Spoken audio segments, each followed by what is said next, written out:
You wear a lot of hats sometimes in small towns, and he's had a busy autumn lining up a curriculum and what have you, and then leading his football team to the Class C championship. Captain's meeting now in the center of the field. We'll have the conduct of the coin toss at this time.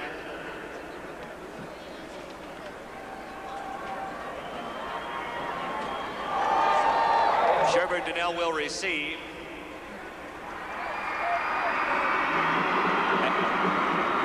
Minneota to kick off and defend the south goal. Your referee for this game is Lowell Searcy. And now with the remainder of the team members, please meet at the middle of the field for the Minnesota Prep Bowl pregame handshake. Gentlemen.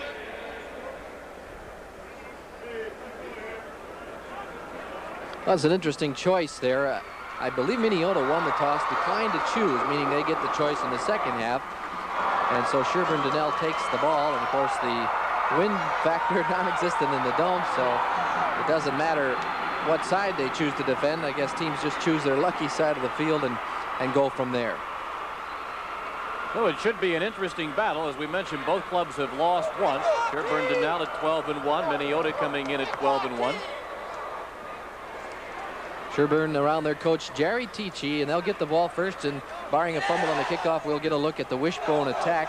They hope, of course, to keep the ball on the ground and keep it out of the hands of the Minneota passing attack. They're bigger and stronger up front, so they figure to be able to have the advantage there, although we saw in the opening game Silver Lake with a size advantage in the line was unable to do that. We'll wait and see whether Sherburn can take command. It was interesting in the first game. A lot of the momentum for the whole ball game was established in the first quarter. Most of the points were scored in the first quarter, and Silver Lake could do nothing after their initial drive. Very crucial part of the game. Confidence is such an important factor for young people, and each team trying to establish that in the early going. Now Brian Skogerbo among the deep men, along with Nate Klima back for Sherburn-Dunnell. As we get set to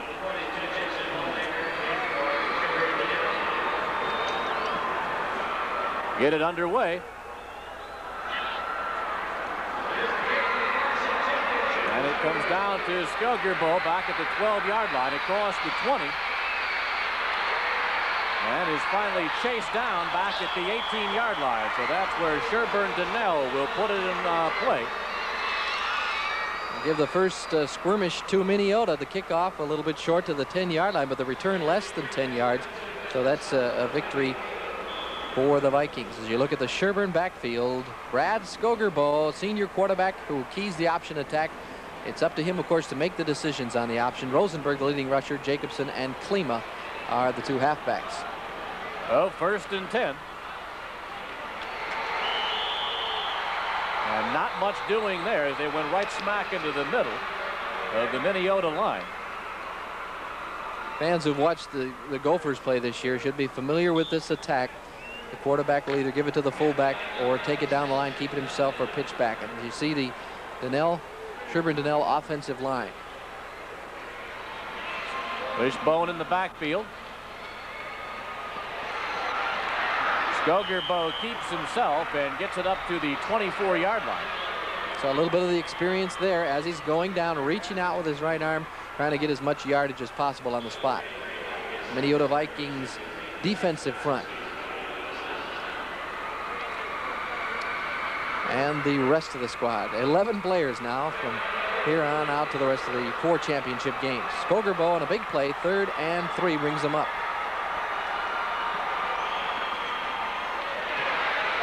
Klima will carry for the first down across the 35 up to the 37-yard line. Mike Fox on the stop. And the Raiders have the initial first down of the game. Well, you see the complete spin around that time. The momentum going one way, countering back to Klima. And he takes it for a sizable yardage up over the 35-yard line. So 1st and 10 now for Sherburn-Dunnell. They have the ball at their own 37-yard line. Skogerbo takes it, drops back, lofts it down the field, and a collision there, and they're going to call a pass interference I believe, on the offensive player, which would be Ryan Lunn, as he ran into Mike Fox of Minneota. Well, Fox is certainly reacting like the penalty is on Sherburn-Dunnell. We'll wait for the official's call.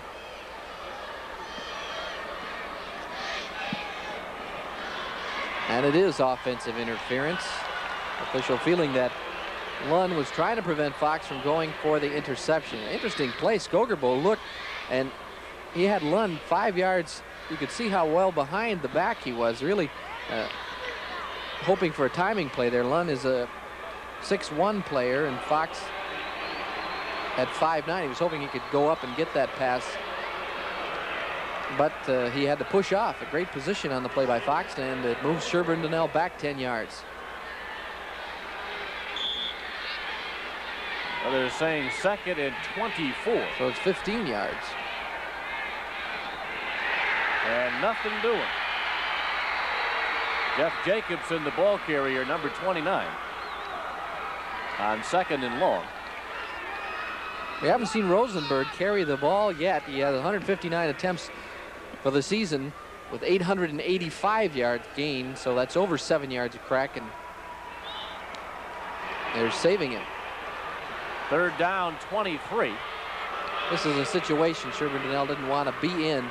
They'd like to pass when they want to, not when they have to. Skogerbo overshoots his intended receiver, which was Blaine Grayfall. And so the down box is rolled to 4th, and will get the first punt of the game. Argyle winning the 9-man championship in our first game with a 32-7 win. Klima is the, no, I'm sorry, Troy Menke is the punter. 35.8 average for the season, 35.8 yards.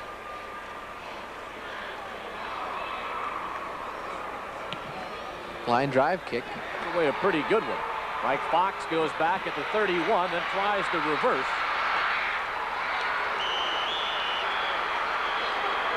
And Konkelman was spilled at the 37-yard line. And we'll take a break and tell you this is Prep Bowl 5. Dome, 9 minutes, 28 seconds to go, first quarter. Minneota, the Vikings with the ball for the first time in this Class C championship game. Chris Might is the quarterback. I think it's going to go against Minneota. Sherburn-Dunnell presents an interesting defense, and they've already adjusted somewhat. If we look at the penalty and the mark-off against Minneota, we'll see who their offensive players are. The skill positions: Might, Strangman, Fox, and DeSutter. They'll try it again, 1st and 15. We started to talk about Sherburn-Dunnell's defense. They call it a radar defense, putting 8 people on the line of scrimmage, and it's designed to stop most high school running attacks as they shut down the first down play there. Strangman gave it a shot, but nothing doing on the right side. But they may have to adjust because of Minneota's passing. If they have 8 people up front, they're vulnerable at the back. And if Minneota can get the time, they may be able to get some success there. A little shovel pass inside. As Fox will bring it across the 35 up to about the 37-yard line. Stacy Rosenberg on the stop for Sherburn-Dunnell. The lineman for Minneota, Boyd Van Vuren, key player, also plays linebacker on defense. Kockelman has 15 touchdown catches. He's wide right on this play. 3rd down and 8. Might back to throw, gets pressure over the middle, and the pass is intercepted, I believe, by Rosenberg. Stacy Rosenberg on the interception. And the turnover gives the ball to Sherburn-Dunnell. Well, you don't think Sherburn-Dunnell knows about Kockelman's skill at the wide receiver position. Back to throw, looking for Kockelman, and the pressure is the key here, as they came from both sides and maybe rushed Might a little bit. And the interception is made, and it is Sherburn-Dunnell's ball on the 40-yard line. So the Raiders now is crashing in offside. Parts of the Minneota forward wall. Well, Sherburn jumped there, the right end, number 80, Blaine Grayfall. Anticipated the snap count. Coaches don't like to see that, as you see Gerhard Might, the superintendent and the head coach, on the sidelines for Minneota.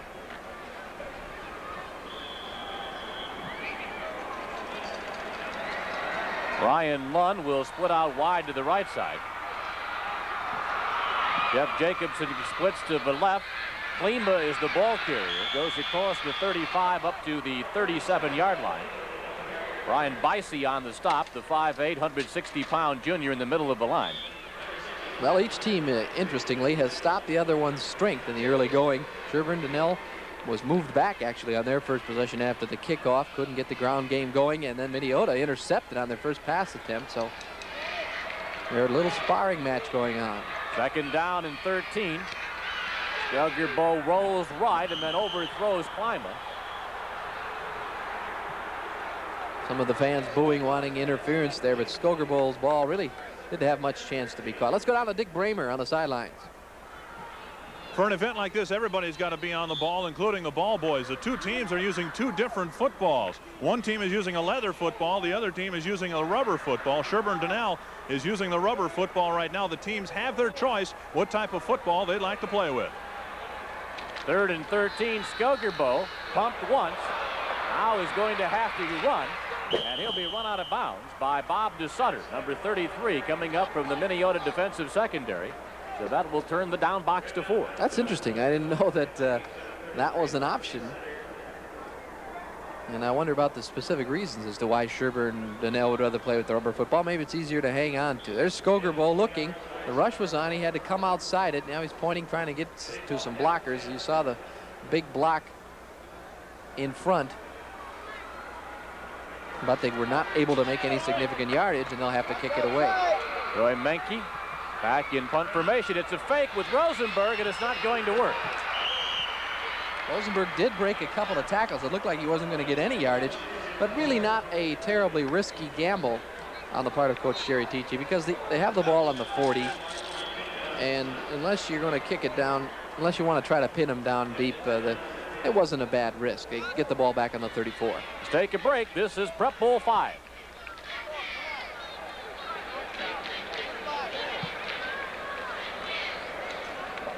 Fox goes in motion. Mike keeps the ball across the 35 up to about the 36-yard line. He may have picked up 2 yards on the play. Take a look at the Sherburn defense. These are the boys up front. Dudley Faber is the big boy there for Sherburn-Dunnell, one of their star players, and Stacy Rosenberg, who made the interception a moment ago, going both ways, as is Klima and Skogerbo and Jeff Jacobson and Ryan Lund. You see a lot of it. The good athletes play in a football game. As we take a look at person shaken up for Sherburn-Dunnell, and that is Dudley Faber. 6'2", 210-pound senior, and that kind of size is hard to replace at this level of football. And he's the big right defensive tackle. Now Might.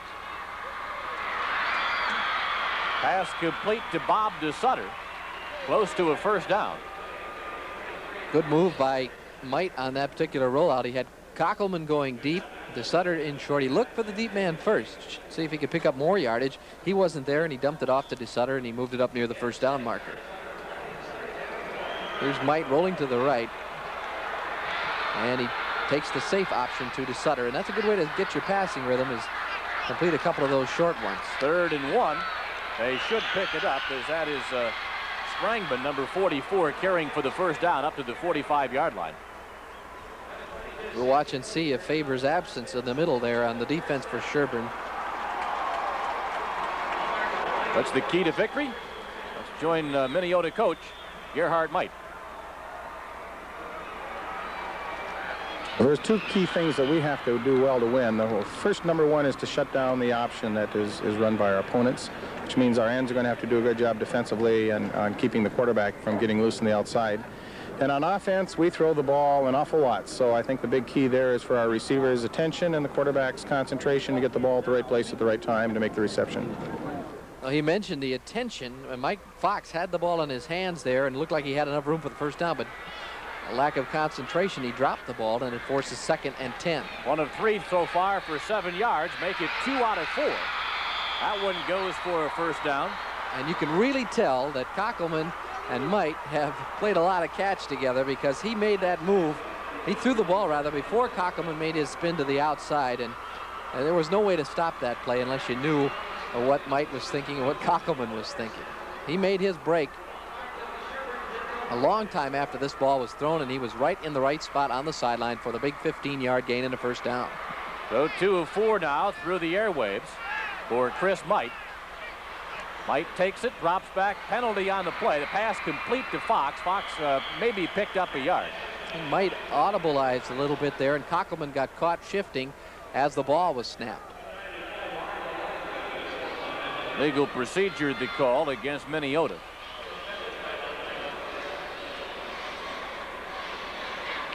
What's it like to play for Dad? Waiting for the response from quarterback Chris Might. No problems at all. He's a good coach, you know, and I know he knows what he's talking about. You know, so people like to ask that, but it's really no big deal. I haven't found it, you know, we don't have many problems. We talk about it all summer, which Mom doesn't always like, but no, he's a real good coach, so there's no problems. I suppose that's one of the reasons that he can command a sophisticated passing attack as a junior quarterback, and that he's grown up watching his dad coach football, and he has a better handle on things than most kids might.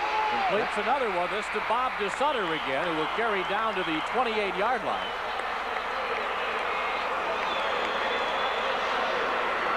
Sherburn-Dunnell was coming with a big rush early in the game, and these rollout plays may be designed to get away from that somewhat.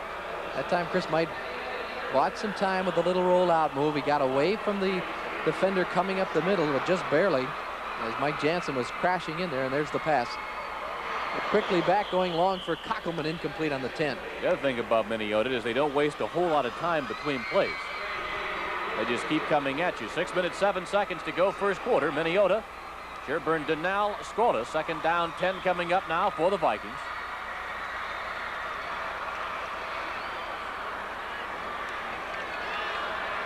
Brett Van Voren goes over the football. Chris Might, the quarterback. DeSutter goes in motion. Might out to Mike Fox. Fox across the 25, down to the 20-yard line, down to the 18. A little while ago, DeSutter dropped the pass right in his hands, and we know that now that he doesn't have bad hands. That was a fine grab. As Might let him a little bit, DeSutter reached out and one-handed it. Watch this. Boom, pulls it in. He's got a couple of blockers there and turns it into a nice gainer down to the Sherburn-Dunnell 16-yard line. Brad Skogerbo with the tackle. We take another look at it. Slow going to the left. Nice block in front there by DeSutter. And Mike Fox, rather, who dropped it earlier, gets the gainer. Oh, first and 10 now for Minneota. They have the ball on the Sherburn-Dunnell 17-yard line. You can see quarterback Chris Might trying to direct the offense, and it looks like it may have been a busted play. I think he was trying to tell Kockelman something. Oh, he had a cameraman in the end zone.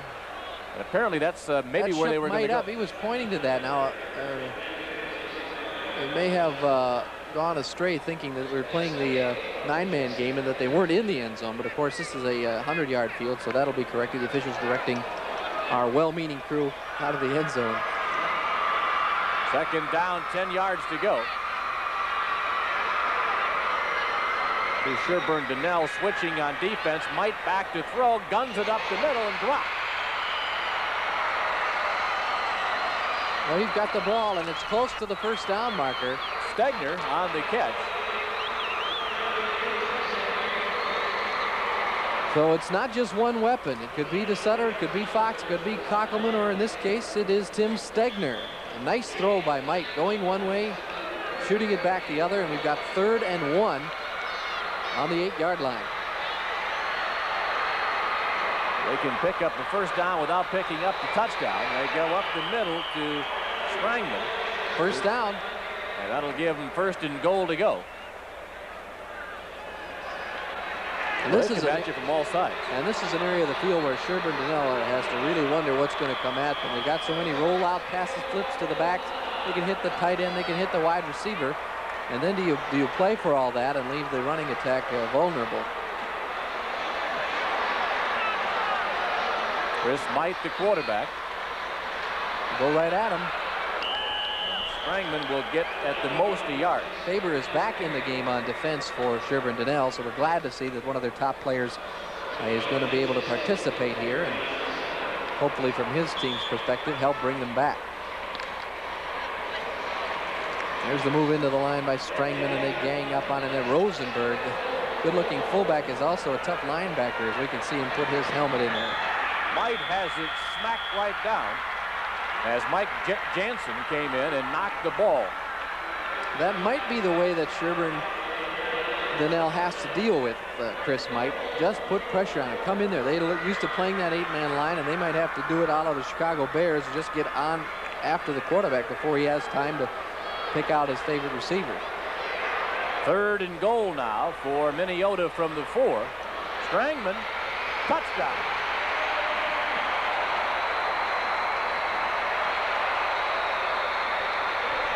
Minneota drives for the opening score. 3:24 remain in the first quarter with the score now. Minneota 6 and Sherburn-Dunnell no score. We'll take a look at it again. Troy Menke, the linebacker number 23, is a little bit disappointed because you can see him get a good hit there on the 1-yard line, but Strangman is a strong kid, and he bowled his way through the tackle into the end zone, and we have our first score of the game.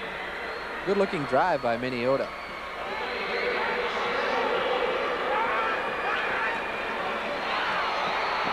The kick is good, so the clock stopped on the field now. 3:24 remaining in the first quarter with the score. Minnesota 7 and Sherburn-Dunnell nothing.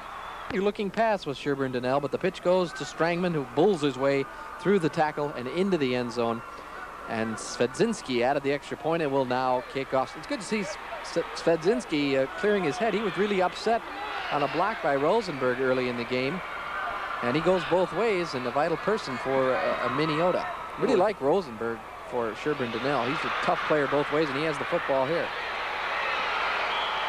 Brings it up just shy of the 30-yard line. Let's hear now from Sherburn coach Jerry Teege on the keys to victory.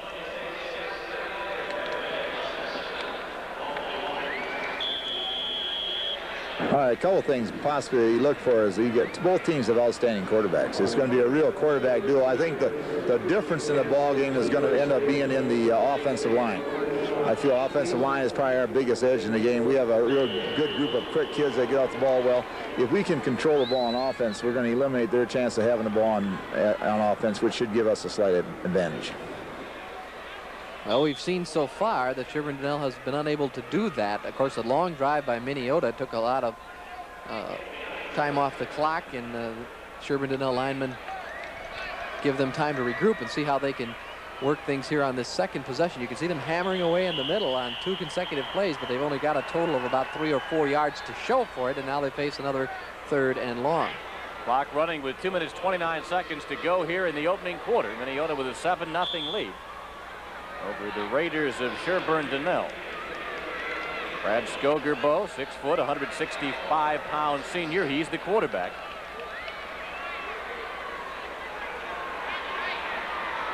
Wishbone in the backfield. Skogerbo to throw, guns it, and threw the pass behind Ryan Ludd, incomplete.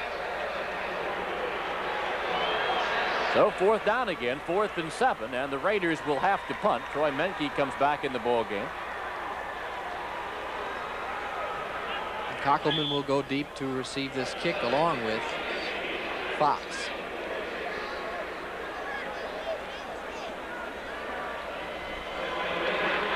Menke off a pretty good punt. Drives Fox back to the 26. Kockelman on the reverse. Lots of dazzle, but no one fooled, and Minneota will start from its own 25-yard line. That really play didn't have room to move there because they needed to go to the wide side to give Kockelman a chance to use that deception. Well, let's go down to Dick Bramer as a guest at the sidelines.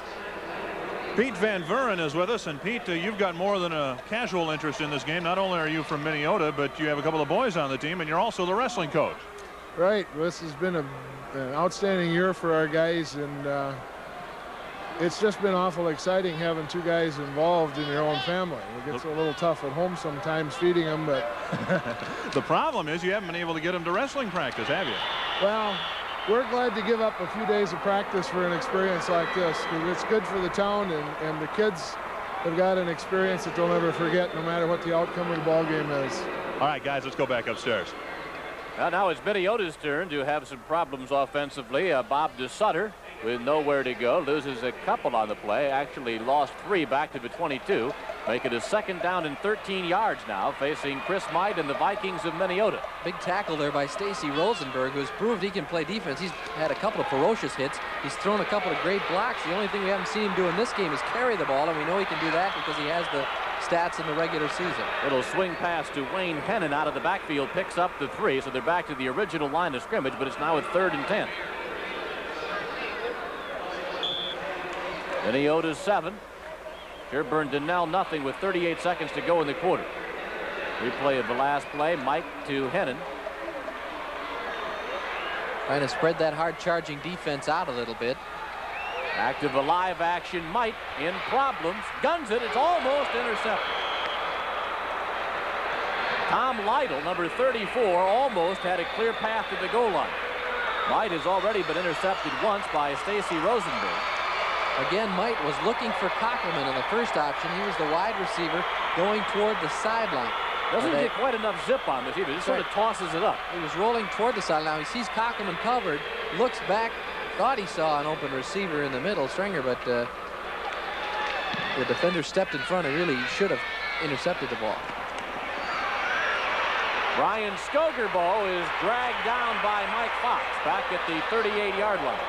Well, a little momentum shift here, and Sherburn-Dunnell, with time running out in the first quarter, has a chance to take advantage of it. And this time they have a little bit better field position all the way out to the 39.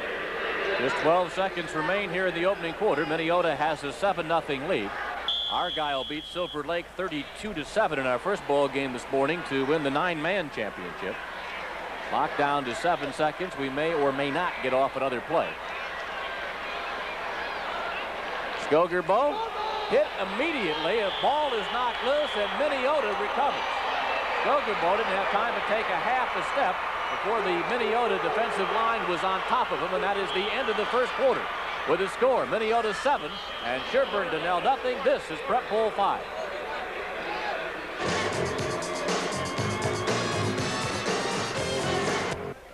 Meets him immediately.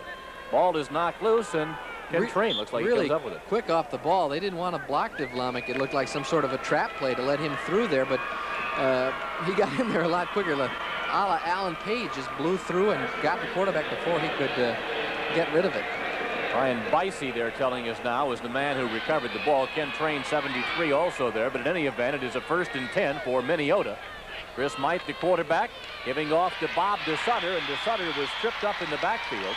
Dudley Faber coming in, get an arm around the ankles and trip up Bob DeSutter. Sherburn-Dunnell coming with a heavy pressure, the 8-man line, and just they like to change up off that. Different men have different responsibilities, but you can see how quickly they are back there, and when it's a deep handoff like that, 4 times out of 5, they're going to make the play. This time they drop some people off, anticipating pass. And it goes to DeSutter, and DeSutter again is sandwiched by a pair there. Dudley Faber was one, and Nate Klima was the other one, number 47. They call it the radar defense, and I presume part of that name is that really go after the ball when you see the ball, and they really convert. That time it looked like DeSutter had more room than that.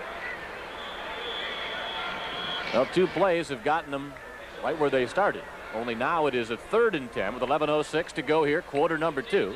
Minneota with a 7-0 lead. They have the ball on the 38-yard line in Sherburn-Dunnell territory. Knight is 5'10", 157-pound junior.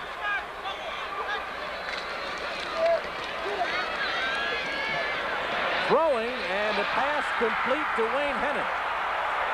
It was Hennon that went in motion to the bottom of your screen. He came out of the backfield, other side of the field, and made the catch down at the 16-yard line. We'll see that combination again next year, junior to junior. Wayne Hennon on the receiving end of this pass from Chris Might. Nice throw and even a better catch as Might put the ball up as Hennon was breaking past the defender. Gets it in the hands, looks it in nicely and turns. Meets the turf rather harshly there, but it's a big gainer for Minneota, and then on a counter play, they get another 5. As Fox carries down to the 11-yard line. Jeff Jacobson, number 29 on the stop for Sherburn-Dunnell. When Minneota gets it going, it's difficult because you don't know where the passes are coming from. They seem to run at you from all directions. You can see the flow going one way and then the move back the other way. As Fox gets 5 yards. Now another official's timeout. Injured player for Minneota, it looks like, shaken up, and he was hurt earlier when they called that official timeout. It's Ken Train. Ken Train coming off the field. Corey Cack to replace him. Is he hurt or is it equipment? I think you're right, Bob. It looked like he was unwrapping that knee pad. Second down and 5. Strangman pulled down by Jansen. And then pulled back up by Jansen. Another good-looking player there. Jansen has been in the backfield many times. Sometimes he hasn't been able to grasp the quarterback or the running back, but for a man that size, he is making a lot of things happen out there on defense for Sherburn-Dunnell. Quickness. He just beat his man off the block, and a big loss of 5 yards makes it 3rd and 10.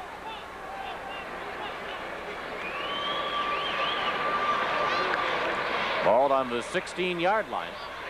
Kockelman split out to the right side. Stegner is split left. Too much time. It's taken a little while for that play to come in from the sidelines. Of course, the clock's 30-second, 25-second clock's not visible here to the eye as they are in pro and college games. The referee keeps that on the field, but usually they do a good job of telling the players in the huddle, you better hurry up. Well, they were down as far as the 11-yard line with a 2nd and 5. They're now back on the 21, facing a 3rd and 15. Watch for Kockelman here. He's on the wide side of the field. He has a lot more room to operate there. Might's pass goes for Kockelman, and Swift goes back to break it up. Caught the ball, but he's out of the end zone, so it'll be 4th down on the 21. Swift receiving congratulations from his teammates for breaking the play up. He made the interception again, but you'll be able to tell it's out of bounds. And boy, good pressure again from Faber. Might pick himself up after that and say, what happened? Because he never saw the end of this play, I'll guarantee you. There's the catch, and of course, you only need 1 foot down, but unless they would have ruled that Kockelman had pushed him out of bounds, interception no good. A long field goal attempt. By Swedinsky, and it's good. I say long, well, 37 yards may not be that long, but in high school, that's a good-sized boot, and Svedzinski makes it 10-0 Minneota with 9 minutes to go in the half. Not a lot of height, but he drilled it right through the uprights as this is Prep Bowl 5.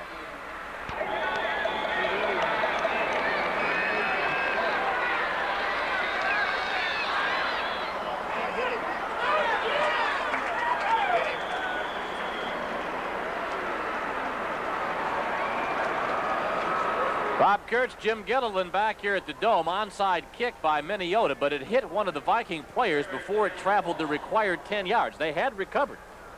I think they had the play. They had him fooled, but the ball took a funny hop sideways and hit one of the members of the kicking team. And, of course, unless it happens after 10 yards, it's a violation, and the ball is awarded to Sherburn-Dunnell right on the spot.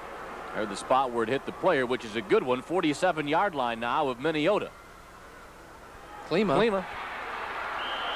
And Kockelman with the stop as they pick up about 5. Let's go down to Dick Bremer.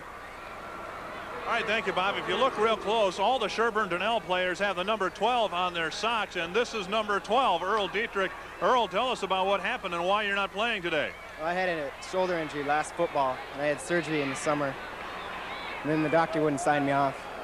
So you did not know that they were going to play this game for you by putting your number on their socks, huh? I didn't. All right, well, we'll see what happens the rest of the game. Right now, his team is behind.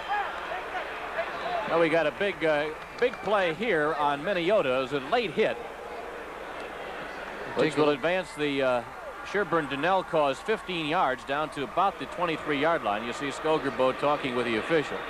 And we saw the number 12 on the socks. That's a nice touch. Makes a fella feel like he's missed.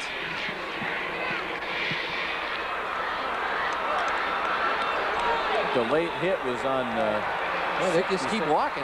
That's a biggie. It's down to the 23-yard line. Let's take a look again. Watch it here. 66 will come in, and it definitely is a good call.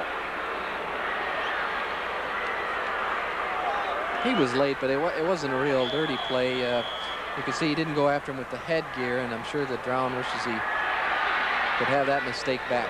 Screen pass to Jacobson, and Jacobson will carry down to the 15, a gain of 8. Minneota has got to be a little bit upset about the way they've let Sherburn-Dunnell. You like to make a team earn a long drive, and an onside kick gave them good field position, and then a silly penalty gave them another 15 yards. As we look at the replay of the screen pass, Jacobson takes it in the flat. Not really a lot of blocking there, but he makes one good move and gets a good gainer to make it a 2nd and 4 situation. Time out of the field, 7:57 remaining in the half. This is Prep Bowl 7 remaining in the first half. Minneota with a 10-0 lead over Sherburn-Dunnell in our Class C championship game, but the Raiders right now are on the move. They have a 2nd and 3 at the 15-yard line of Minneota. Skogerbo's pitch goes to Jacobson, and Jacobson gets it across the 15, down near the 13-yard line, and perhaps very close to a first down. Minneota's done a good job of taking away the fullback, and so Skogerbo pulled it out that time, trying to find some room on the outside to Jacobson. But as Coach Mike said in his comments about the keys to victory, you have to take away the big play on their option, and they've done that so far. 3rd down, less than a yard to go.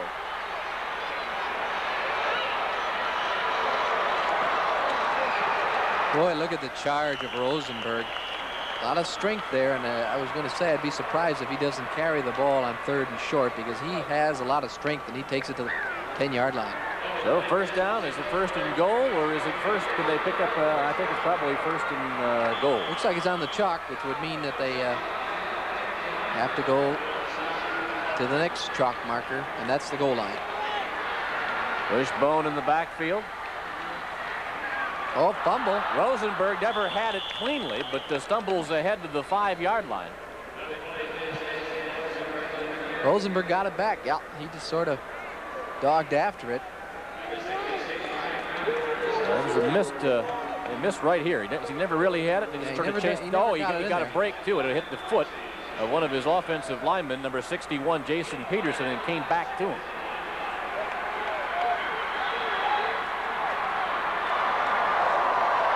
Oh, touchdown. Good deception there. They were looking for Rosenberg. And they gave it instead to Jacobson. Flow one way, and Jacobson cut back the other and into the end zone to tighten things up. Well, with 6:34 remaining here in the first half, it is now a 10-6 lead for Minneota. Here's a look again at the cross buck. Complete spin by the quarterback. The flow goes one way, and he didn't really get touched until he was in the end zone. Lima to try and add the point after. Paul Swift, number 19, will do the holding. Spotted, booted, up, and good. And so the clock is stopped with 6:34 remaining here in the first half, with the score Minneota 10 and Sherburn-Dunnell 7.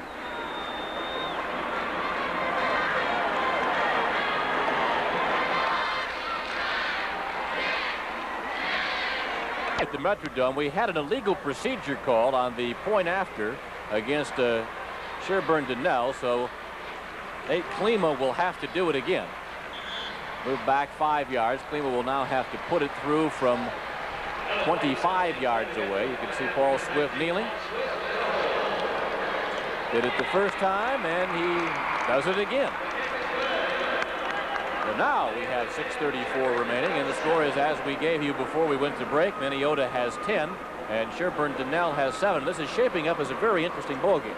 It could come down to one of those field goal kickers. Normally, you don't think of there aren't a lot of great field goal kickers usually at this level, but under the ideal conditions, the kickers may have found in warm-up that they could do a little more than they thought. We saw in the first game Argyle get a field goal. They haven't kicked one all season, so we look for that to be important, especially if the game continues to be close. Both teams have shown quick offenses. The ability to move the ball, and we've seen some good defensive play out here as well. Stacy Rosenberg is a player that probably got good size, 6 feet, 195 pounds from Sherburn-Dunnell, who has stood out. Imagine a lot of coaches from the northern tier in Iowa there and the southern Minnesota college coaches, the Dakota schools, taking a look, MIAC schools, at a man like Rosenberg who shows a lot of potential. Mike Fox across the 25, spilled as he reaches the 30-yard line, so Minneota takes over 1st and 10. Tackle on the play by number 27, Chris Rosenberg. I thought that hitting style looked familiar. Sophomore, 5'10", 170. So Minneota, as we mentioned, kind of has to feel a little bit responsible for that Sherburn-Dunnell drive, in that they took the chance with the onside kick, and they also had the late hit penalty that gave them a good portion of that drive. See if they can counter here. Chris Might. Is it complete? Yes, the catch is made by Tim Stegner, number 80. Did a nice job of curling back to make the catch up at the 37-yard line, a gain of 7 yards on the play. You can see these receivers quite polished for Minneota as a result of their passing attack. As we mentioned, they throw the ball more than they run it, although it's a kind of a control style passing game. You can see the nice catch there by Stegner.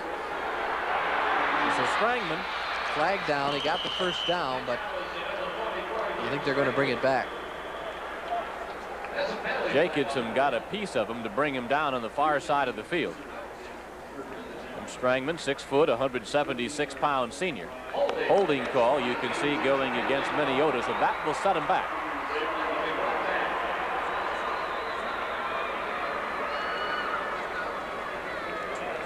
Here's the man Rosenberg we were talking about, discussing the option with the official, and there's really nothing to talk over, because it would be a first down if they don't accept the penalty, and of course a holding call is a bigger walk-off. So they'll go from the 38 back to the 29. Must be 10 from the spot of the foul, as you saw Gerhard Might sporting the Tom Landry style hat here. 2nd down and 11. That'd be all right. 2nd and 11. Might on the pitch. Strangman is tripped up in the backfield. Klima, I believe. Klima coming in. Ball popped loose, but the officials ruled that Fox had hit the ground before the recovery made, as Klima put a good tag there on Fox. Let's look at it again. Good penetration. Again, it's to Sutter, not Fox. The 23 and 33 is a little. There's that Hennon with the ball. And you can see that the ball did pop out as he hit the turf. Quarterback is Might. Might. A nifty look in, and the pass complete. So Stegner, I think that's one of the options that Minneota is going to have to come up with in the face of the Sherburn-Dunnell rush. Step up and throw quickly. A slant-in pass gets big yards and a first down as they approach midfield. 4 minutes, 52 seconds remaining here in the first half. There's the look, a slant in, and a nice grab in traffic by Stegner. He makes his way up the field for the first down. 1st and 10 from the 46. They'll try it now the other way. And it's complete down to the 40-yard line for another first down. That's Wayne Hennon, number 34, who had lined up as the wide receiver on the far side of the field. So the Stegner from the left. To Hennon coming from the right, pair of first downs. It doesn't seem to matter. They don't, Cockelman had a lot of catches, 15 touchdowns for the season, but boy, they really share the football in this passing game. That one goes to DeSutter, who had to reach back behind him to make the catch. Jacobson comes up to make the tackle. We've seen some hands. It's not only a good passing quarterback, but Fox made the one-hander earlier. DeSutter with a nice low grab there. Saw the long grab by Hennon to set up one of the scoring plays. So it is a sophisticated passing game.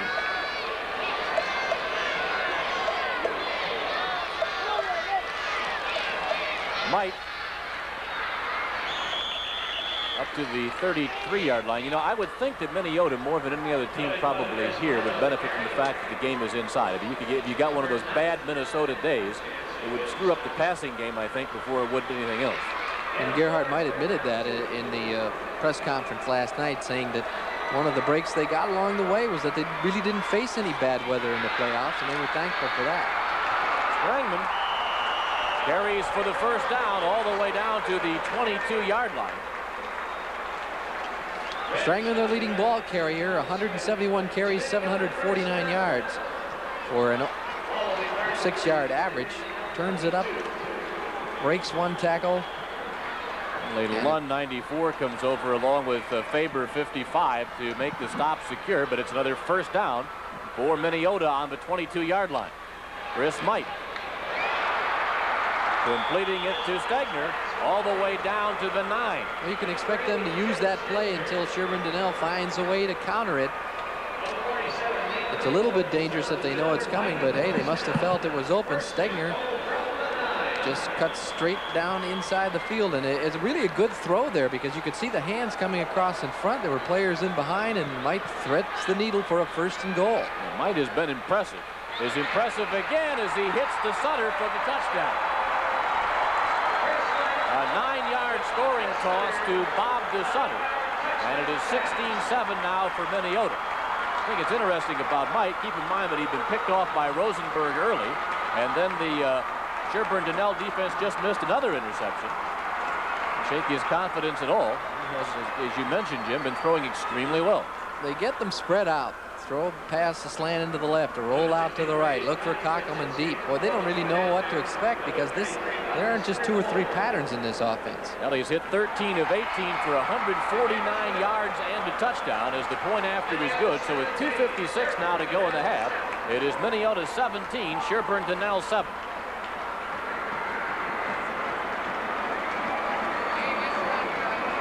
Let's go down to Dick Bramer. Minneota is leading right now, and we have their reigning Fan of the Year, Ed Finnegan, with us. Ed, how does one go about being named Fan of the Year for Minneota? Just being a loyal, a loyal booster. You have to be pretty happy with the way things have gone so far. Great today. The fans from Minneota are just fantastic. The way they cheer and root, and we back our team. You were telling me, I was commenting to you that the team sure passes a lot for a high school team, and you were saying that's very typical. That's all we do. We just pass, and then we sneak that run in for the big gainer. Well, right now his team's leading by 10 points. Let's go back upstairs. 2 minutes 56 seconds to go in the half. They have been extremely impressive. Lima goes back at his own 8-yard line. We almost lost the ball. Puts it up to the 28. Wayne Hennon on the stop for Minneota, and so Sherburn-Dunnell here with a drive before the end of the half, as there's the touchdown pass to DeSutter again. You can see how well coordinated they are. Might leading the receiver perfectly so that he can catch the ball in stride and take it into the end zone. Sherburn-Dunnell, let's see what tactic they use here with 2:40 remaining in the half. Fairly deep in their own territory and not a great passing team. Let's see if they decide to take it, try to get it upfield, or just run out the clock. And they got off to a bad start as one of the linemen stood up and forced a procedure penalty. This could be a fairly significant possession, I would think, for Sherburn-Dunnell. They don't want to get pinned back too deep and perhaps have to punt and give a Minneota field position before the half is over with, and give the Vikings a chance to drive in for another score. On the other hand, if Sherburn-Dunnell was able to mount any sort of offensive attack and score themselves before the end of the half, they'd be right back in this thing. Well, they've been a second-half team all year, as Coach Tichy has mentioned, and they're only down 10 points. I think it's critical that they don't let something bad happen to them here, regardless of if they can make something good happen. Vicey throws Skogerbo out of bounds. 3 timeouts left for Sherburn-Dunnell and 2 for Minneota. Not much of a gain there. In fact, I think it's going to be about at the line of scrimmage. It'll be 2nd and 15. Clock stopped as Skogerbo went out of bounds. 2:17 remain. First half of the Class C championship game. Argyle beat Silver Lake 32-7 in the 9-man game. I think what we might look for is for Sherburn-Dunnell to try to get 1 first down by conventional means, open up a little room, and then maybe throw the ball, but that is not the ticket there. Everybody's there. Leading the way was DeVlamet, the man who caused the fumble a little bit earlier. And he was right there again. He arrived with the ball on the handoff. He's really blowing in there. Yeah, he's a hard-nosed and quick, 5'8", 185 pounds. That's good size for a high school lineman. A low center of gravity, and he's making a lot of plays out there. And the flag on the play is Skogerbo goes to Klima, overshoots him. Chris Might there to defend. You can see really the difference in the passing games. When Sherburn-Dunnell goes to the air, there's generally only one receiver, maybe one safety valve in the backfield, and then he's looking for one specific guy downfield. Minneota's kind of floods zones, and they are really prepared for any eventuality when they're on offense. And they're going to decline this motion penalty on Sherburn-Dunnell, and they'll get reasonable field position with over a minute and a half to go. We'll say reasonable field position with reasonable time remaining. We talked about how important this possession was to Sherburn-Dunnell. Mankey, who has been busy, back to punt for the Raiders. And the two deep men just the other side of the 50-yard line, almost blocked. Kockelman to the 45, to the 40-yard line, forced out of bounds. So with a minute 32 left in the half, Minneota sitting rather pretty. Kockelman is the big play man for the Minneota offense from his receiver position in a danger returning kicks. There he is, number 82, 5'10", 157 pounds. So here come the Vikings of Minneota. Who would Chris Might and his father coach have cooked up for the Raiders here in the final minute 32 of the half. Might goes back to throw over the middle, pass complete to DeSutter down to the 29-yard line. Klima on the stop. And you're right, they have receivers all over the field. But they had about 5 of them out that time. There's the pass over the middle of the first down to DeSutter, brought down by Klima. Really no need to use their timeouts yet, because as in college, a first down stops the clock, and if they get to the line of scrimmage quickly, they can save seconds. Might to DeSutter. DeSutter 15 down to the 10, the 5, touchdown Minneota. He had Kockelman blocking for him. Kockelman did a good job of turning into a blocker, and DeSutter cut back as a result of the block and took it in. Oh, a minute 10 remains in the first half. It's now 23-7 Minneota. There's the little flare pass as they find the seams very well in this passing attack, and a good block there by Kockelman. And the touchdown. Fans in the Minneota section getting a kick out of watching the replays on the Metrodome scoreboard. Spotted, booted, up and good, and so clock stops. A minute 10 to go in the half. It is Minneota 24 and Sherburn-Dunnell 7.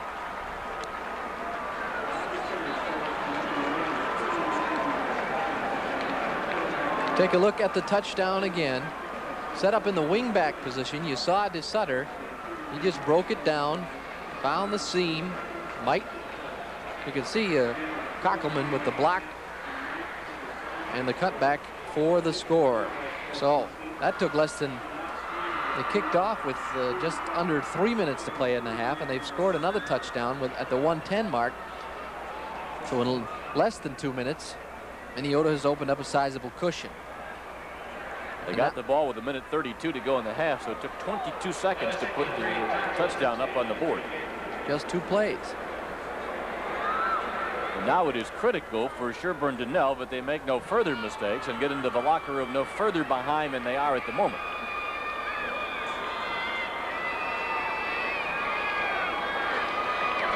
Radinsky. Klima. The key here, Jim, is just hold on the ball and get this clock run down.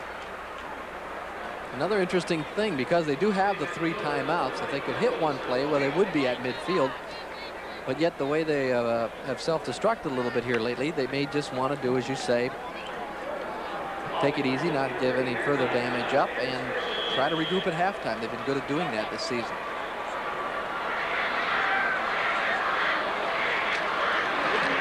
Skogerbo.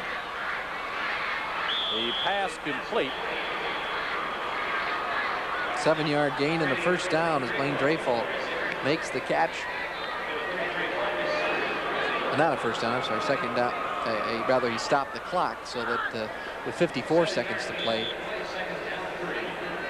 they conserve some clock there, and they still have those 3 timeouts.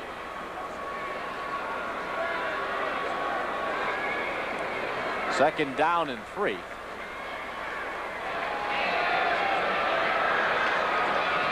Skogerbo. Dreyfus again. Picks up the first down at the 48-yard line. DeSutter on the stop for Minneota. And Jerry Tichy taking this opportunity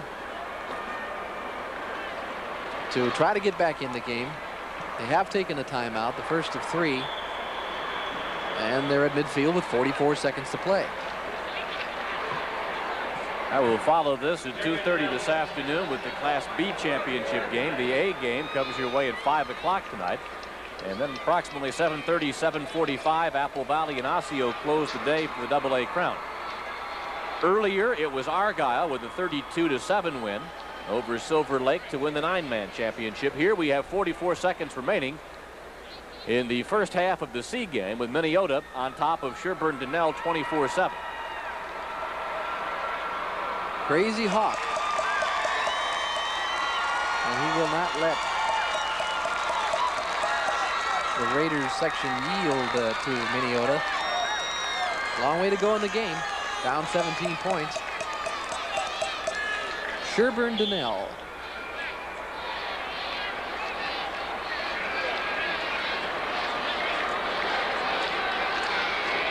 Skogerbo, a veteran quarterback. It's the drop, fires over the middle, pass is complete again to Blaine Dreyfus. I think Dreyfus dropped the ball there, and heavy pressure that time on Skogerbo. Dreyfus had his hands on the ball, couldn't handle it, and maybe just as well that he didn't, because it would not have been a first down. They would have either had to use a timeout or hustle up and use some valuable seconds.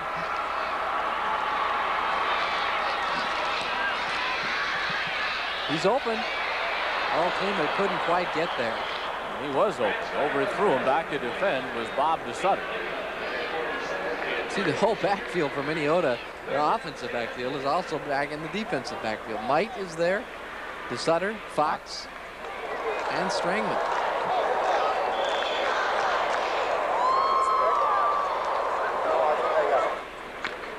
Troy Fink, 84 there for Minneota, getting some attention. Third down and 10. Skogerbo with 30 seconds remaining in the half. Is going to be pulled down back at the 41-yard line. Well, they may just let the clock expire now. They're under 20 seconds, and it's a 4th down play. The punt team has come onto the field, so there's Skogerbo showing good athletic ability to get out of a couple of jams here. A couple of guys have hands on him, but he moves away, but blue shirts just keep coming, and he cannot spot anybody. He goes down, and the half has expired. Well, that's the first half with our score. Minneota 24, Sherburn-Dunnell 7. And of course, Dick Bramer will be talking with one of the coaches before we break for halftime. But an interesting first half. Minneota taking a 10-0 lead. Sherburn-Dunnell coming back with make it 10-7. Then Minneota has gone ahead and lengthened the lead to 17. Let's go down now to Dick. Gerhard Might is with us. And Gerhard, were you surprised at all with the ease in which you were able to throw the ball in the first half? Well, I don't think this was with a particular lot of ease. They covered us very well. We had to change patterns and decide where the areas were that we could go to. The last 2 drives were just about all audibles on the line of scrimmage. So I think Chris found where their soft spots were and went to that. It's kind of strange, isn't it, for a high school quarterback to call his own plays and audibilize like Chris has done? I think you can teach kids to do it as well as pros do it, and I think it's too bad because the game goes a lot faster and it's a lot more enjoyable when you just watch the kids run it. That's what it's for. Gerhard, congratulations on a good first half. Good luck in the second half. Thank you very much. Right now, the Minneota Vikings are looking a lot like the Minnesota Vikings. And now we'll be back with Dr. Earl Benson. We're down on the field now with John Chunky. John is the director of the St. Francis. They know what they're doing. It's as precise as a running game almost. You have a very specific assignment. It's not a complicated pattern or protection plan, and the guys are able to get out and so far make things happen. Now, the other interesting thing is Gerhard Might, the head coach, sitting there talking with Dick Bramer right as we ended the first half, saying that almost the entire 2 series, both of which resulted in touchdowns, were audibilized by his son, the quarterback. He's got to know which, he's got to talk to his receivers and know which way they're letting him go, and they've been able to adjust and come up with the big play. And hats off to Gerhard Might and his son Chris and the whole Minneota team, because that's a sharp-looking attack that we've seen here in the first 30 minutes. Well, it's a sharp-looking football game so far. Hopefully we'll have more in the second half. This is Prep Bowl 5. Series or two.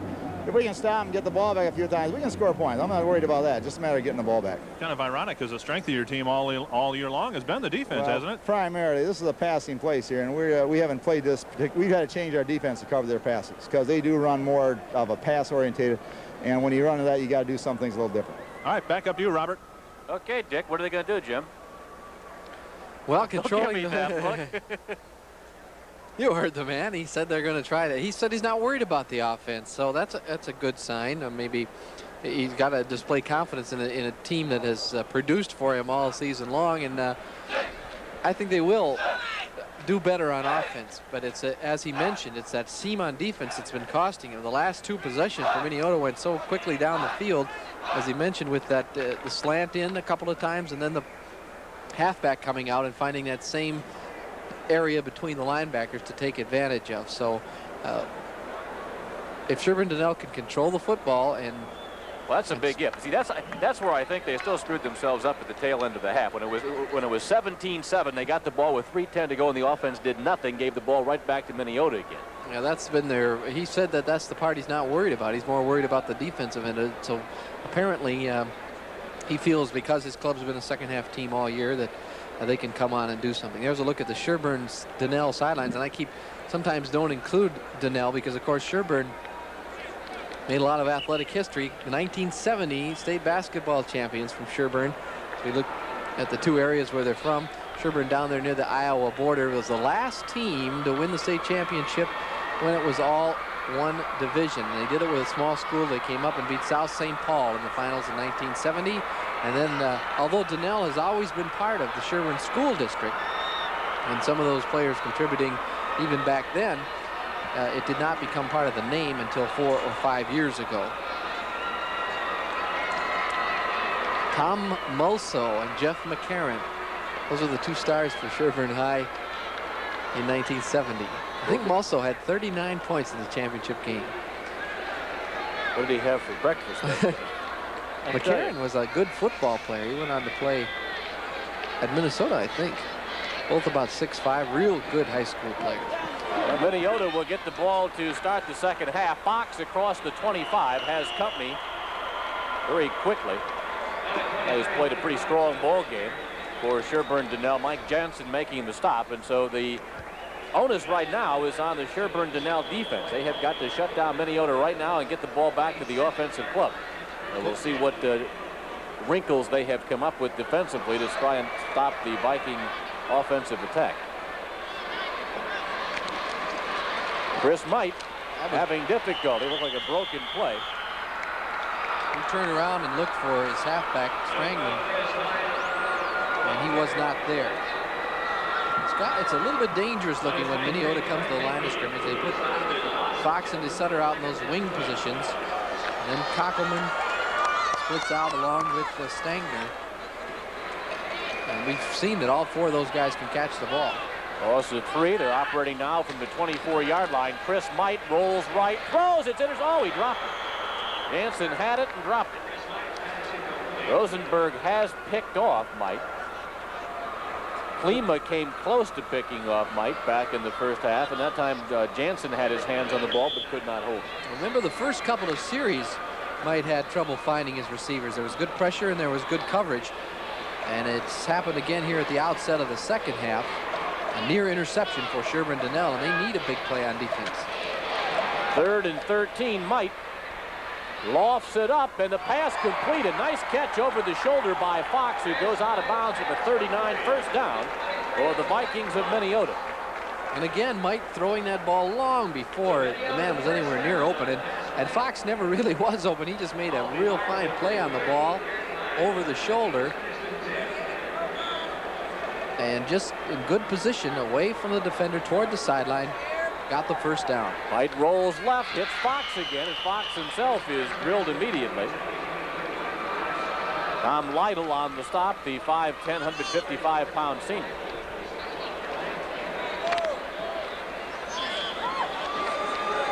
But they pick up 4 on the play and make it a 2nd down and 6 now for the Vikings. Boy, that was a big 3rd down play. 3rd and long, and really, ball dropped in there perfectly. Strangman, he was tripped up by Jacobson. Another first down, and Sherburn just inches away from making big plays. We saw that they almost made the interception before, and this time the quarterback is almost nailed by Faber before he gets the pitch off, but he did get it off, and Strangman ran for the first down. Ball right smack on midfield. 1st and 10 now for the Vikings of Minneota. Strangman is the lone setback. Light whips it out now to Hennon. Hennon across the 45-40, first down. Finally, Skogman makes the stop secure inside the 40, but it's another first down for the Vikings. As they're on the move again, they enjoy a 24-7 lead with 10-11 to go here, 3rd quarter. And instead of Sherburn having the ball after that 3rd and long, now they're scattered again and wondering what direction Minneota will come from next. They flare right, flare left, throw it long on the right, run the ball.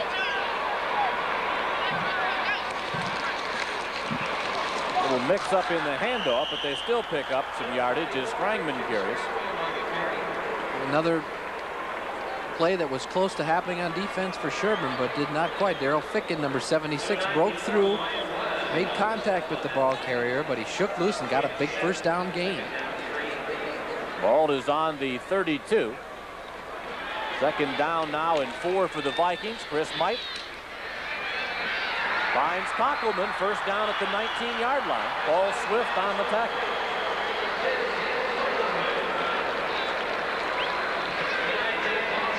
Mite playing with a lot of confidence now. Waits for Kockelman to come open, drops it in over the linebacker in front of the defensive back. First down inside the 20. 220 yards passing now, as Mite has completed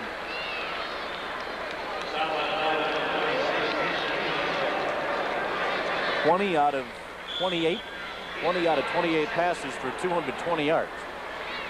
Pretty awesome statistics for a high school quarterback. 2nd down, 5 yards to go now. All spotted at the 14-yard line of Sherburn-Dunnell. Here's Mite. Inside the 10. Picks up the first down. Another good play. He made a nifty half-step move, cut away from the defender, and turned it up inside for the first down.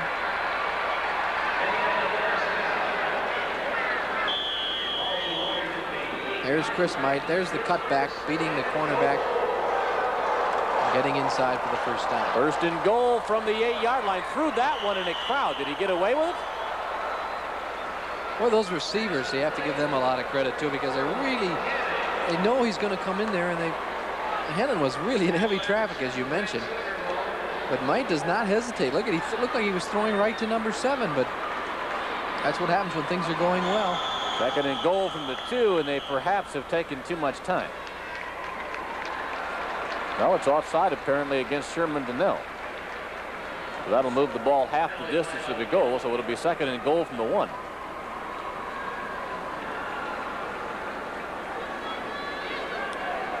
Eight minutes, 23 seconds to go here, 3rd quarter.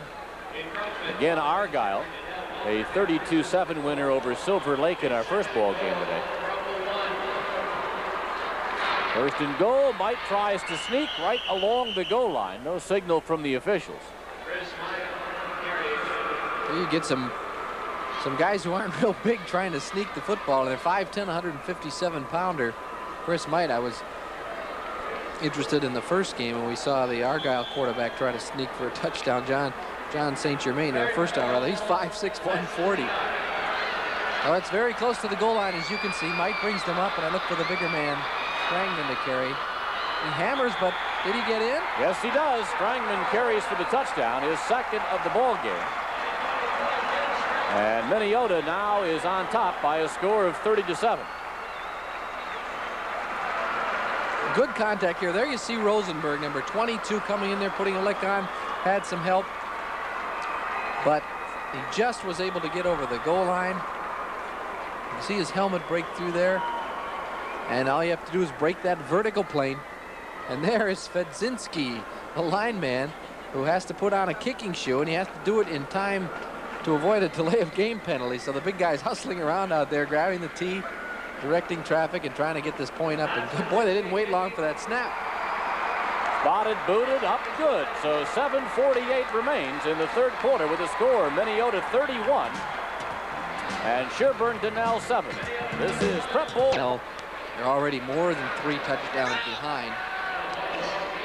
If they don't do something here, it might be just runner-up is all they could shoot for. Stacy Rosenberg carries up to the 38-yard line, and so now the Raiders will try and go to work offensively. I would imagine, Jim, like most wishbone teams, although this is said to be a second-half team, but usually if you're a wishbone club, you don't play that well from behind. You eat up the clock on yourself. They haven't been able to do what they normally do well, so maybe if they try something different, they'll get some momentum. Let's see. They're coming out in the wishbone, but Skogerbo's going to throw. Can't find anybody. Finds a lot of blue shirts and goes down at the 35-yard line, a loss of 3.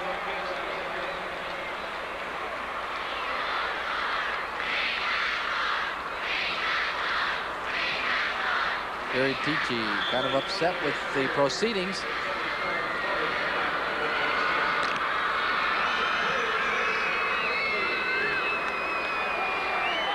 Second down 13 for Sherburn-Dunnell from the 35-yard line. Skogerbo drops back to throw. Klima across the 40. Klima across the 45 up to about the 48-yard line and very close to the first down. Well executed screen. He had 3-4 blockers out there in front that time. They faked the ball to Rosenberg in the middle and put it up close enough for a measurement.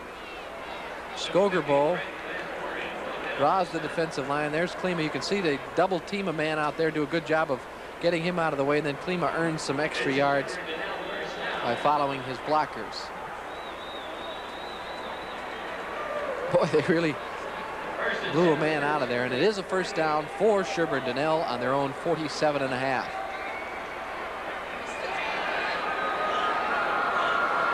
Skogerbo with the give to Rosenberg. Rosenberg crosses the 45 down to the 43-yard line, a gain of about 8 on the play. Now Sherburn-Dunnell hustling up, going with out of huddle, trying to create some momentum. Skogerbo on 2nd and 2, back to throw, finds some avenue down the right side. Throws and hit wide open was Lund. What's the call there? Because he fumbled that ball before he got in, and then waited for it to roll to him in the end zone. That's a touchdown. Boy, he had 2 avenues that time. The entire right side of the field was wide open had he chosen to run, and he was going to until he saw how wide open Ryan Lund was. And Minneota, great pursuit, sees the play coming to the other side, defends it well, and then Skogerbo, once the play was broken, was able to create something on the other side. As you mentioned, he had the whole territory to run to. And there's the fumble, and the ball rolling right in to the hands of Ryan Lund, and he gets the touchdown. Had there been that could have been disaster had there been any defenders around, but there were not. They go for 2 and wind up with none. So with 5:52 remaining in the third quarter, the score, Minneota 31, Sherburn-Dunnell 13. This is Prep Bowl 5. For Minneota, Sherburn-Dunnell getting set to kick off. 5:52 to go here, third quarter. Try the onside kick. Ball takes a hop. They should have it, grabbing the ball there and going down. Sherburn-Dunnell, and they have it 1st and 10. Tom Lytle, number 34. It took a great hop. Boy, that took an unusual hop, and I don't know if a rubber ball is more bouncy than a leather ball, but this could have been designed better. It looks like it's going around slowly, but watch the hop here. Whoops. Way up in the air. Tom Lytle sweeps in from the left side and recovers. First down for Sherburn-Dunnell on the Minneota 46. Well, the Raiders with the ball back is Skogerbo goes back to throw, and protection breaks down, and he goes down. Troy Fink, 84, led the charge for the Vikings. They've done a great job of rushing him all day. In fact, the touchdown a moment ago came off a broken play where the rush was in, and Skogerbo improvised and was able to make a big play out of it. From the 46-yard line of Minneota back to their own 47, a loss of 7 on the play. 1 month from today, December the 29th, 7 p.m., the Golden Gophers and the Liberty Bowl. You'll see it here on Channel 9 against Tennessee. Skogerbo. Lund had it knocked loose by Mite. Chris Mite hit him right as the ball arrived. Good timing by Mite. That was real close to contact before the ball got there, but I don't think it was. Let's look at it again. Skogerbo looks over the middle, and the ball just gets there to Lund, and Mite puts a tag on him, comes loose. Third down, 17 now for the Raiders of Sherburn-Dunnell. Skogerbo's pass complete. First down. No flags. Lane Dreyfus, 6'4", 205-pound senior. Dreyfus caught a couple passes earlier. Grabs that one and carries all the way down to the 35-yard line of Minneota. Skogerbo stands up well in the face of the pressure and drills it in there. Dreyfus takes it, battles his way to the 35. Skogerbo has now completed 7 of 14 passes for 106 yards. And he's been sharpening up. He didn't start very well. Rosenberg for a couple. Keep him honest defensively. Clock running with 4 minutes 25 seconds to go in the third quarter. 18-point lead for the Vikings of Minneota. I think it was real important that they turned that onside recovery into something. They were in danger on 3rd and long of not doing so.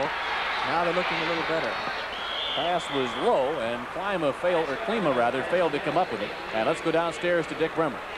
Minneota has a great football tradition. Of course, they're winning here this afternoon, but the Josephson family produced not only Les, who played for the Los Angeles Rams, but also Alan. Alan, you were telling me that you taught Les everything he knows. Well, of course I did, yeah. What's he doing now? Well, he's a salesman down in Tucson.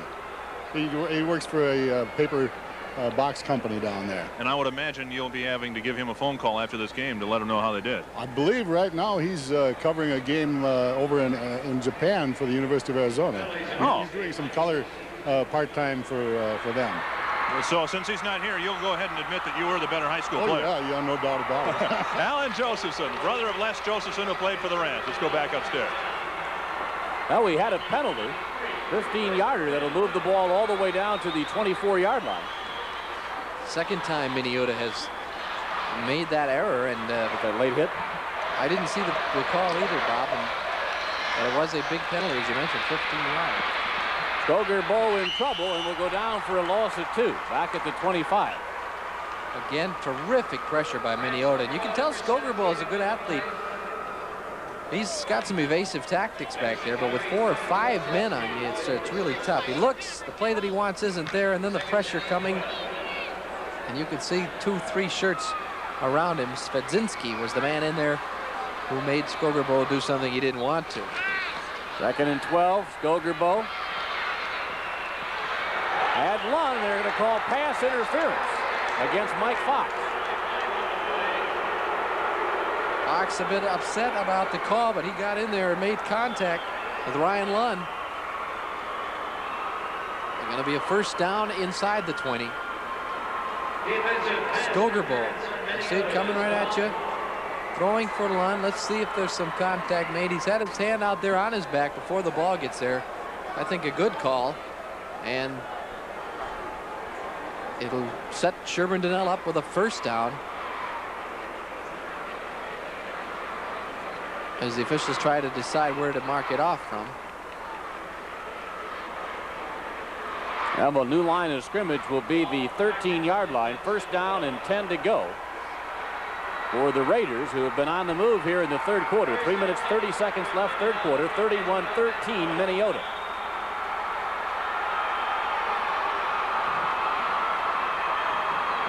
Klima goes in motion. It's going to be another penalty on Minneota. Tim DeVlamic, a quick starting lineman for Minneota, made a move and bumped one of the Sherburn linemen, and the whistle blew. Well, the ball goes to the 8-yard line. 1st and 5. Now actually the 7 mark it, so make it 1st and 5 now for Sherburn-Dunnell from the 7-yard line. 1st and 5 from the 7. Let's see if they hammer away with Rosenberg now. Klima in motion. The give to Rosenberg. Rosenberg carries to the 3. That's Jacobson with the ball. Pick up of 4 on the play. Make it 2nd and 1.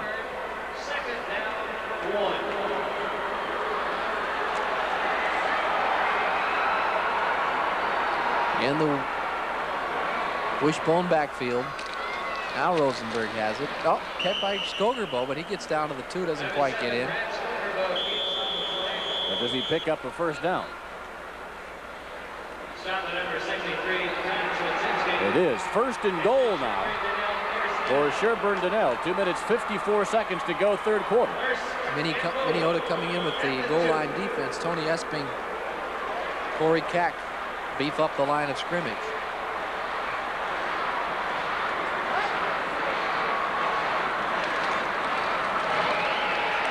Rosenberg right up the middle for the touchdown. Well, some of the players signal, but the officials are going to mark it just in front of the chalk. And they'll have 3 more cracks at it. You can see the paint on the helmet. Rosenberg looking in disbelief. I mean, I didn't get in. He had his helmet over. Let's see it again from the end zone. And you can see just short there. Skogerbo brings them up. Now it's in for the touchdown. So with 2 minutes and 14 seconds remaining here in the third quarter. Well, that's interesting. The clock is still running with the ball in the end zone. Somebody better notice that soon. If the Sherburn sideline. They've lost 10 seconds right now. It's gone from 11 seconds. It's gone from 2:14 to 2:03. There is Rosenberg powering his way in. You can see there again contact made near the goal line, but he kept those legs churning and is into the end zone. And now we will see Sherburn-Dunnell go for 2 again, trying to cut the margin to 10 points.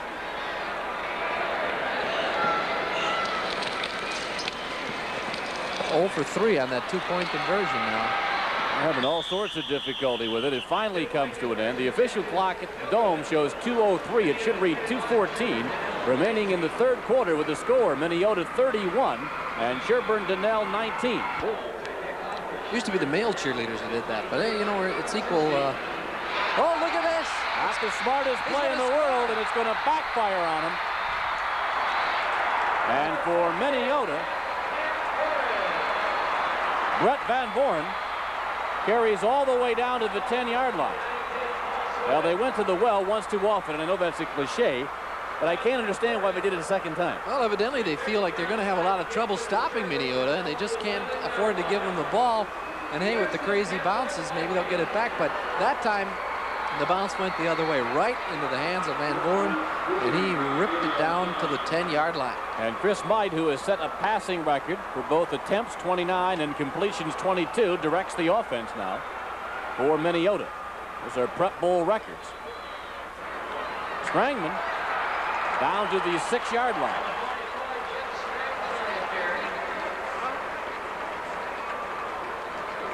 Minute 34 seconds to go here, third quarter. Injury for Sherburn-Dunnell. And that is Rosenberg sitting on the turf. Looks like they're attending to his left leg. Can't see whether it's knee or ankle.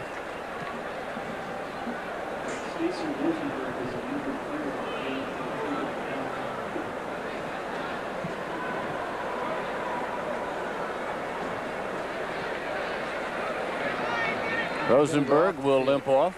He may have pulled something as well. It could be a hamstring injury.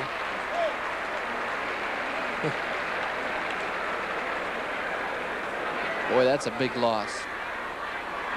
Hard-nosed football player.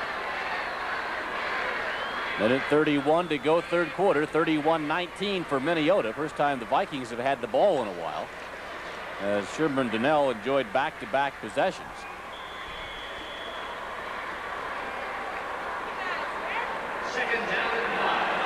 Tried an onside kick. It was successful. Tried an onside kick and got burned badly. Here's Mike. Diving right down to the goal line. They get the first down out of it at least. Stop on the play by number 34, Tom Lytle. Next, Sherburn-Dunnell touchdown. Nick Freeman scored a 1-yard run, pulling out for Tampa Field. There's a 53-yard scoring drive covering 3 minutes. Ball is down on the 1. Let's take a look at it. Mike does a little stagger step here as he gets in traffic and almost gets in. They're going to measure for that first down. And he is short a little bit. That was premature. It'll be third down and less than a yard for the first down and about a yard and a half for a touchdown.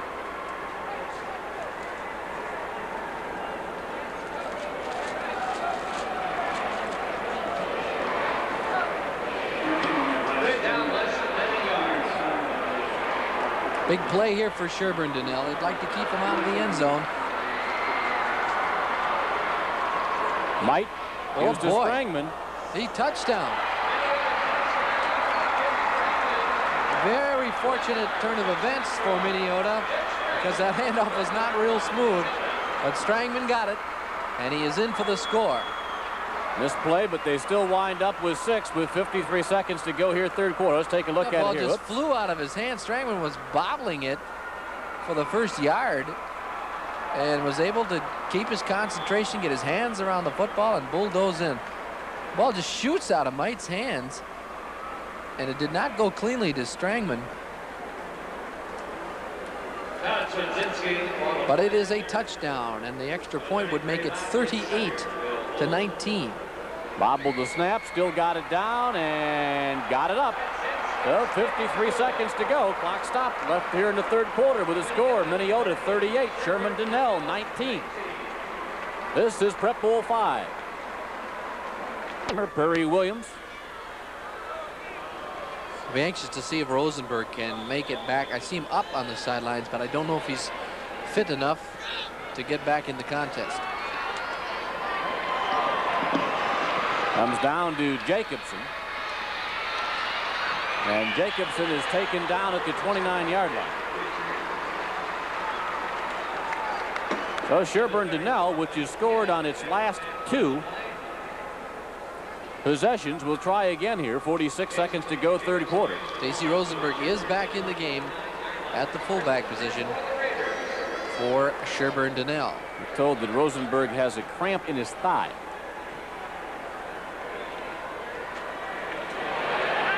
As Skogbo goes back to throw, and the pass complete to Klima. Good job by Klima there. Nice low throw by Skogbo, and he kept it inbounds and picked up a first down.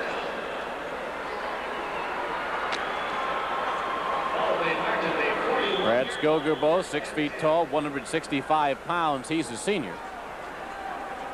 Ball spotted on the 41-yard line. Skogbo back to throw to the back coming out of the backfield. That would be Jacobson, who carries to the 46. Fox on the tackle. It's a first down for the Raiders. Nice job that time by Skogbo. Jacobson had some room, but only if that ball led him perfectly, and it did.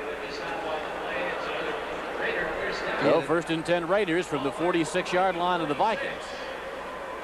Minneota on top, 38-19. Just 4 seconds remaining now in the third quarter. Skogbo going for Lund. Lund battles Fox. Fox comes up with the ball on the interception.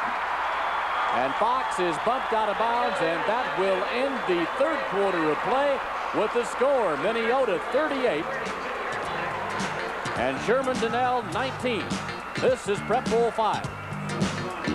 The fourth quarter lies ahead. Sherburn-Dunnell 19 points behind Minneota, and Minneota has the ball on the interception by Fox as we get underway here in the final 12. Good move up inside. DeSutter with a big gainer. DeSutter carries all the way across the 45 to the 46-yard line. Paul Swift on the tackle. And we'll take a look at that last interception right as we ended the third quarter. Well, this is the second time they've tried this play with Skogerbo trying to connect with Lund. The first time, you'll remember, Lund was called for offensive interference, pushing off, and this time Fox takes it away from him, so I think they better file that one. It's obviously intended for Lund, who's a good athlete, to jump up and try to make that play, even if he isn't open, but it hasn't worked twice now. Well, they tried it with Wayne Hennon there, picking up a couple. Brings up the 2nd down and 8. Interesting to see whether Minneota is as pass conscious. Yeah, when they have a lead and they want to keep that clock moving, obviously.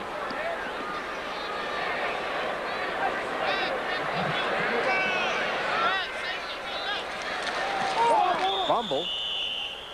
And recovered by the quarterback, Chris Might. So 3rd and about 10 or 11. Future bodes well for Minneota as well. Just 7 seniors on the roster of this team, and that's pretty remarkable when you consider the firepower they have. Might, the quarterback, will be back, as will Fox. They lose Kockelman and Svedzinski, among others, but I see a 237-pound sophomore on the roster, 200-pound 9th grader. There's Kockelman taking the pass from Mike for a first down to the 41-yard line. So they had a 3rd and 11, and they converted. And again, nothing complicated in the pattern and nothing that takes a lot of time. Mike just steps back 2 and hits Kockelman on the slant. Corner's playing off a little bit, and we have the first down.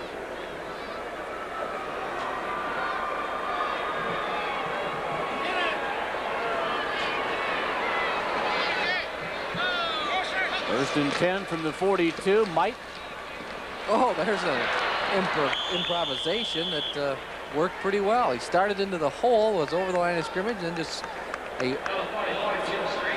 threw it overhand, but it was a lateral. Strangman made the carry. Picked up some yardage on the play down to the 37. A gain of 5. Make it 2nd and 5. Clock now shows 10 minutes remaining in the ball game. See, that quarterback has to be an extension of the coach. Well, in this game, it's literal.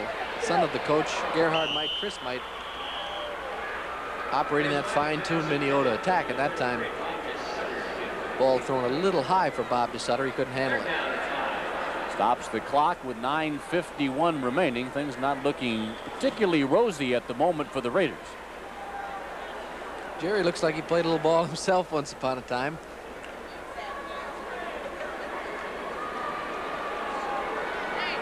Third and 5. They send Fox in motion, and I believe someone jumped offside for Sherburn-Dunnell on the left side of the line.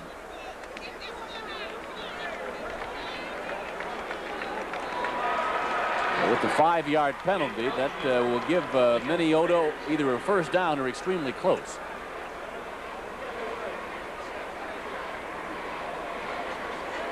Might be just a bit shy. But again, it's the kind of situation Minneota will appreciate a good deal. It'll give them short yardage now, and then gives them a wider range of plays they could run, less than a yard, to go for the first down. The third down, less than a yard.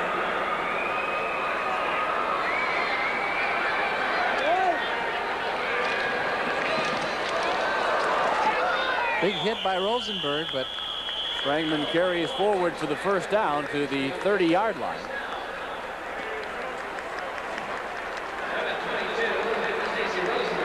Well, you don't see Minneota unless they get into a short yardage situation or a short yardage situation along the goal line. Other than that, it's all pass.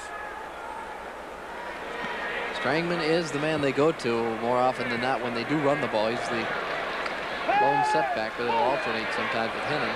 Chris Might Lots of time, huh? Somebody has to be open. Eventually, he finds DeSutter, and the pass was low. And he rolled left, rolled right, rolled left again, rolled right again, and still had time. So it's 2nd and 10 now from the 30-yard line of Sherburn-Dunnell.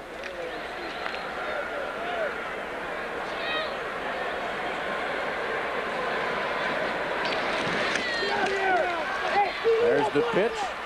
Across the 25 down to the 20-yard line. It'll be close to another first down for Steve Van Keulen. First time we've called Van Keulen's name in the ball game. He's a 5'11", 175-pound junior. 3rd and a yard.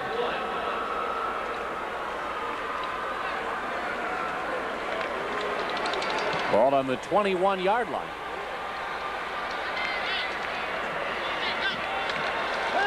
Here's Might again. Rolls left, picks up the first down inside the 20.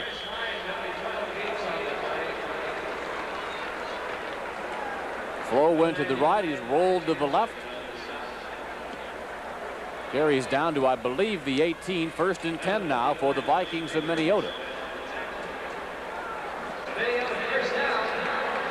Vikings started at the quarter as they had the interception to end the 3rd quarter, and so far have run 3.5 minutes plus off the clock. This reminds me, I don't know if it's a run and shoot offense, but it reminds me of that, the way they pop it out to the men out of the backfield, to Sutter and Fox. This time it was Wayne Hennon on the reception. He picked up 5. As you can see, a very simple pattern. Hennon takes it, gets a good gain, 2nd and 5.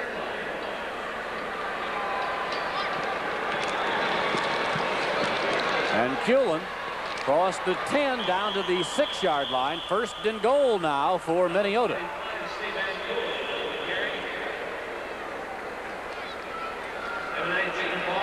Another, it's real close to the, yep, it's 1st down. There's the pitch. Here comes Van Keulen getting in some work. 5'11", 175-pound junior. He'll probably be manning that position next year.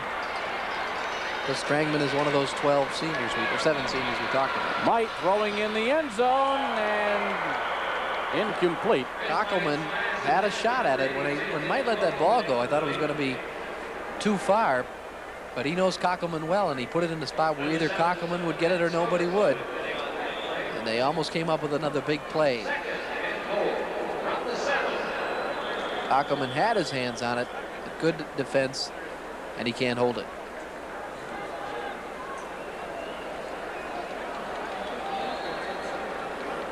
Seven minutes and 30 seconds to go in the ball game. Minneota has a 38-19 lead. They're trying to add to that now. 2nd and goal from the 7-yard line. Chris Might, who has set Prep Bowl records both in attempts and completions. Rolls right, and Keulen throwing down from behind, got perhaps a yard. Roy Menke on the stop for Sherburn-Dunnell. And he rolls out with that little option. We've seen him cut it up a number of times too, but that time feeling that he had no advantage, he just threw about a 2-yard pass to Van Keulen. So 3rd and goal from the 6, and we're going to get the clock stopped now with 6:52 remaining. One of the Sherburn-Dunnell players has lost a shoe. And again, Minneota had the ball to start the 4th quarter, so they have run the time right off. They've run 5:08 off the clock thus far. And for our fans leaving after this game, be sure you check around your seating area for any personal items. Here's Might. Touchdown. The pass complete to Stegner. And that will make it 44-19 for Minneota.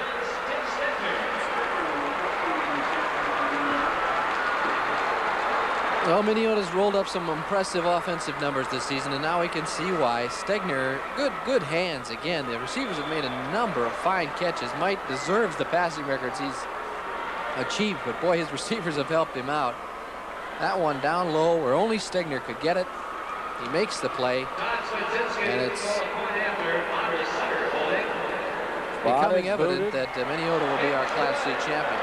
Line drive, extra point, 6:46 remains. It is Minneota 45 and Sherburn-Dunnell 19. This is Prep Bowl 5. Okay, here's another completion and another touchdown. And again, an excellent catch by Stegner. Got his hands underneath that ball. And here's the kick.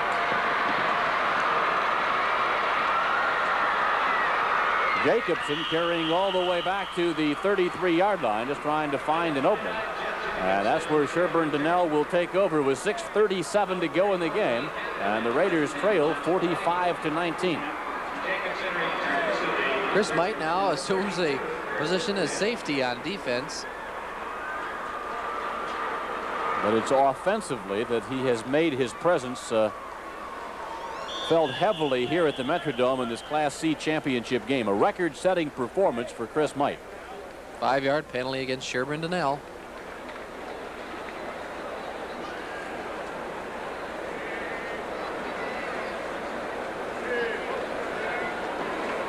Legal procedure. Illegal procedure called against the Raiders. First down, 15.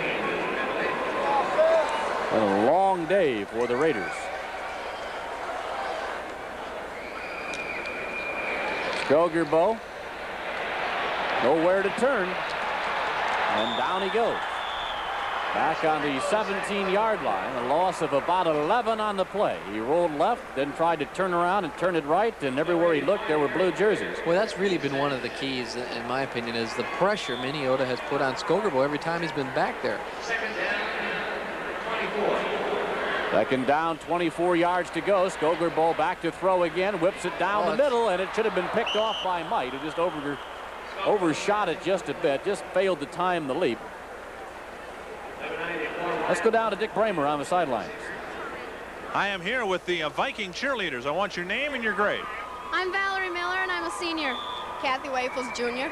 Lois Gutormson, senior. Missy Van Overbeck, senior. Terry Magnuson, senior. Now, how many of you are in the Metrodome for the first time? Me. What do you think of it? It's great. It's huge. What's it like? I'm sure it's a big thrill for the players to be playing in this game, but cheering in this game. Yeah, we're really proud of our team. We're glad to be here. What's it going to feel like if you're crowned the Class C champion? Great. Super. I think the people back in Minneota might be a little happy about that. Yes, they'll be. They'll love it. It looks like that might be the case as they have right now a 45-19 lead. Let's go back upstairs. Have an injury on the play, and while we identify him, we'll take our last break and tell you that this is Prep Bowl 5. But I imagine he's going to have trouble ever getting to play this position much. Fake to the tailback, freezes him a little bit, but that's just a good throw, and the man is out there in the clear. Taking it in stride, James Lean. And the Svedzinski shuffle is on. He changed his shoes and tries to get the kickoff, but he didn't make it this time. It's a delay of game, and they'll have to move him back 5 yards. Now they have plenty of time to adjust the shoe. That's a real panic watching him try to get that kicking shoe on before the delay of game comes.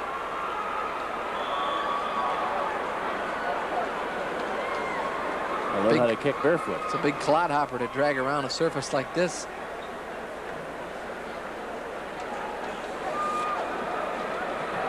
Lou Groza boots it through. Spotted, booted, up and good. That's a name I hadn't heard for a while. 5:16 remaining, and it is Minneota 52 and Sherburn-Dunnell 19. Well, we had a pretty lopsided game our first game out here, 32-7, won by Argyle over Silver Lake. And Minneota has dominated this one. Sherburn-Dunnell made a run at him in the third quarter when they put back-to-back touchdowns on the board with the onside kick in between, but the Minneota has been just too much, and they continue to be too much. Fox to Lean, touchdown. Makes me wonder about Granite Falls a little bit. They're the only team to beat Minneota this year, 31-21. They're coming up playing in the Class B championship, and of course that's larger schools, so be interesting though. You know, we'll have when you have an offense like Minneota has, because obviously we didn't see the Granite Falls game, but I would think that if for example, Might were to have an off day, the offense wouldn't be much. And if their defensive line, which they say is outmanned from time to time, is not on their game, why they get pushed around a little bit, and that evidently is what happened in the Granite Falls game. But boy, with the weapons they've shown on offense, they would be very difficult to shut down.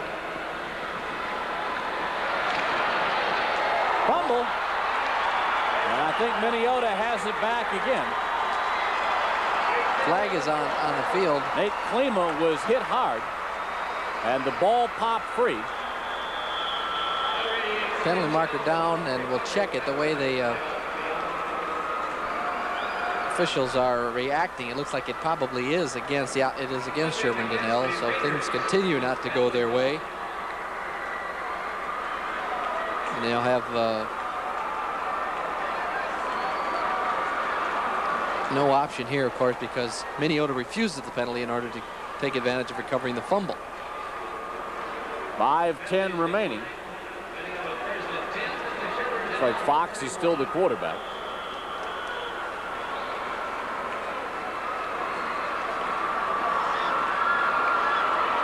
More people a chance to play now. Rick Gosson takes the pitch. The freshman is pulled down. A procedure penalty, I think, on Minneota. Gosson had his shirt pulled, got the shoulder pads knocked out of position. 9th grader getting a chance to carry the ball. And there's a number of them on the Minneota roster. There's 5 9th grade players, including Devlamic, whose name we've called quite a bit. 5'8", 185-pound defensive tackle. You don't see many 9th graders without huge size playing in the trenches like that. So he's going to be a helper, and how, for the next 3 years.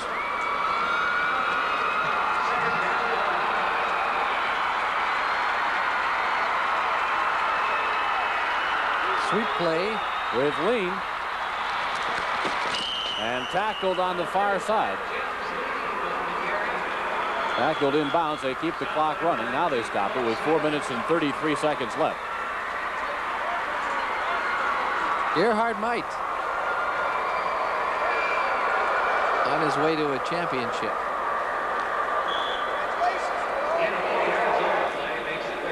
Coming up next will be the Class B championship game. Granite Falls, club that Jimmy told you beat Minneota as Fox puts it up. And another completion. Mike Anderson on the catch. I'm sorry, that's Chow on the catch, not Anderson. 5'6", 133. Zooming down the sidelines.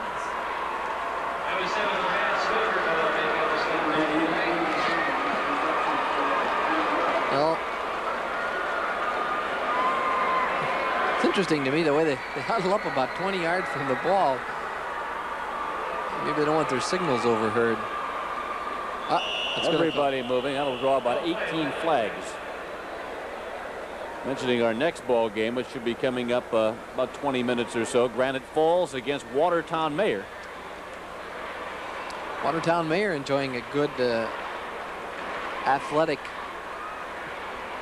trend here. They were in the state basketball tournament last year. Have a number of underclassmen that a chance to go back there, and they've been in the football tournament now here for the 3rd consecutive year. 1st and 15 now for Minneota. No hole for Gosson.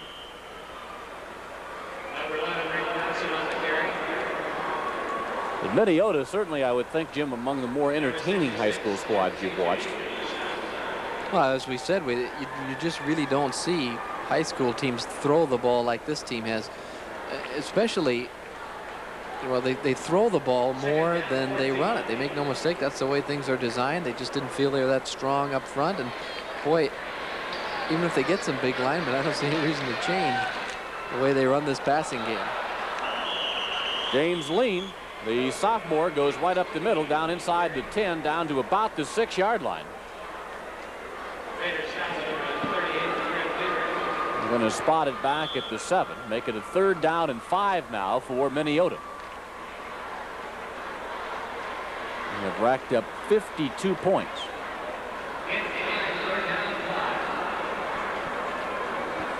Mike Fox, first string running back, second string quarterback, pitches out.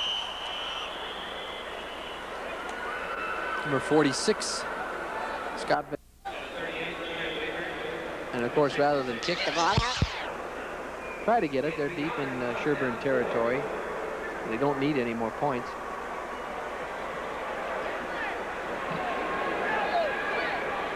Chow splits to the right. They keep the ball on the ground, go right up the middle. That'll keep the clock moving now with 2 minutes and 30 seconds left. Ball will go over to Sherburn, and they'll have one last chance. Sherburn-Dunnell. 95 yards away.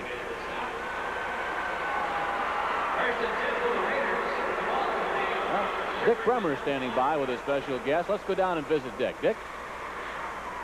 We're with Bruce Johnson, the principal for Minneota. And Bruce, you've got to be very proud. Maybe some of these football players from time to time made it into the principal's office, but you got to be proud of each and every one of them. Oh, super, super. They're good kids. They've worked hard all year long. I tell you, we're proud of them. They've looked at this. They've set their goals. They wanted to win their Section 5C championship. They did. They looked ahead. They said we take each game as it comes, knowing we have to beat some very, very good teams, and that's what they've done. And we're just super proud of them. In your most optimistic moments, did you ever think it would be this wide open? Not a bit, not a bit. We were confident. I think the kids were confident coming in. They knew they were going against a very class team, very good team on that. But they had the confidence in there that they knew that they had the ability to win. They knew they had to put it together, and they've done it. Bruce, thanks a lot. You bet. All right, looks like Minneota will win the Class C championship. A couple of minutes away. Let's go back upstairs. Minneota is going to win, and they're going to do it in record-setting fashion. Old record was 45 points.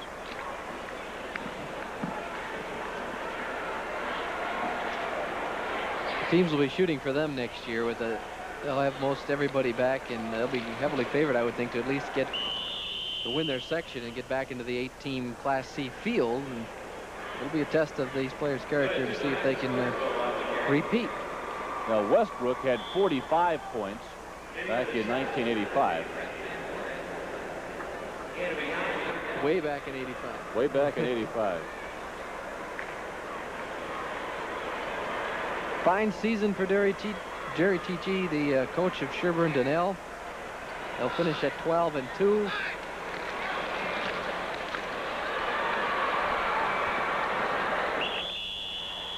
Frustrating time to play the game. You're just basically running time off the clock. That was Menke carrying. Not a whole lot you can do. You're down 52-19. Clock is inside a minute 30. Just give everybody a chance to get in the ball game. Say they played in the state championship game. Gerhard might.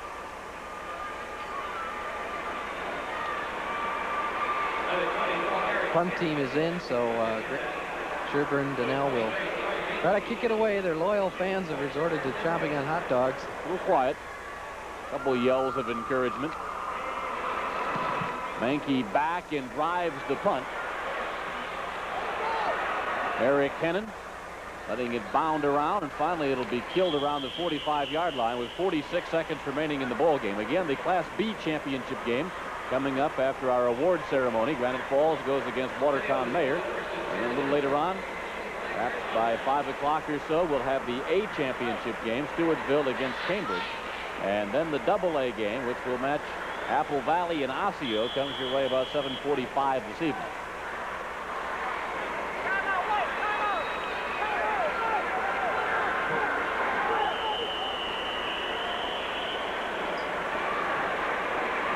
So they call a timeout with 35 seconds to go.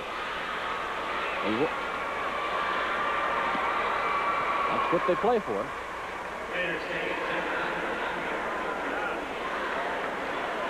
Minneota about to claim that prize.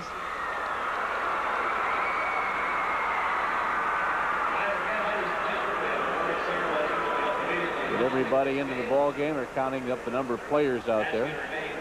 So you wouldn't see a timeout in this situation by the team behind very often. You will in high school. They want to give everybody a chance to play.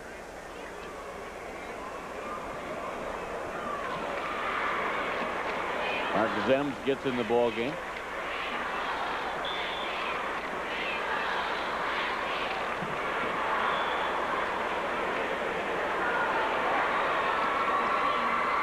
I don't think Minneota will put it up again. Wrong. Oh, you're right. Fox dropped back and then finally just put the knee down to the carpet. So there's just 23 seconds now that perhaps Minneota will not get off another play. And Minneota will be crowned the Class C Minnesota high school football champions for 1986 with a very impressive 52-19 win over Sherburn-Dunnell. 1,400 plus population of Minneota. And that's the ball game as the Vikings are the Class C champions. And Gerhard Mike goes for a victory ride. Record 52 points. His son Chris sets the record for completions, a record for attempts, a record for passing yardage. And so it is a big, big win for the Vikings of Minneota, who will close the year with 13 wins and 1 loss.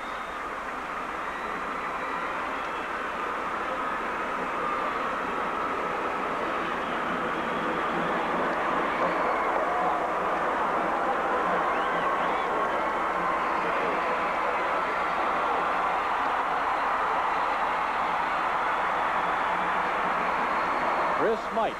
He's a junior. Class C foes and a couple B foes around the state are going to have to worry about him next fall. As impressive as I've ever seen a high school quarterback play. He's got that receiving core too. They just, what the amazing part to me is the coordination at this level. Everything is precise, and they know their job, and they did it well today. Sherburn-Dunnell Rooter section,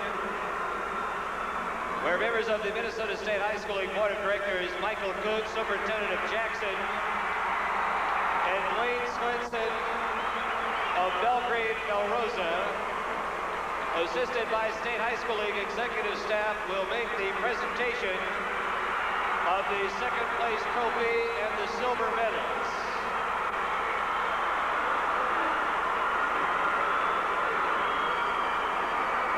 Sherburn-Dunnell Class C runner-up, 1986. How about a nice hand for the Raiders? What's the plan? And now, ladies and gentlemen, we direct your attention to the area in front of the Minneota Raider section, where Clinton Peterson and Tracy Robert Fossum of Henderson, assisted by State High School League executive staff, will make the presentation of the championship trophy and the gold medals to Minneota, the Class C champions, 1986.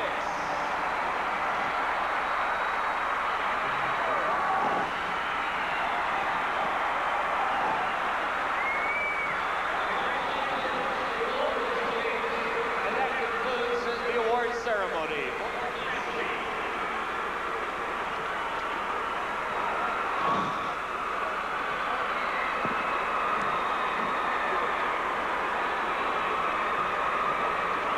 Final score, Minneota 52 and Sherburn-Dunnell 19. This is Prep Bowl 1985.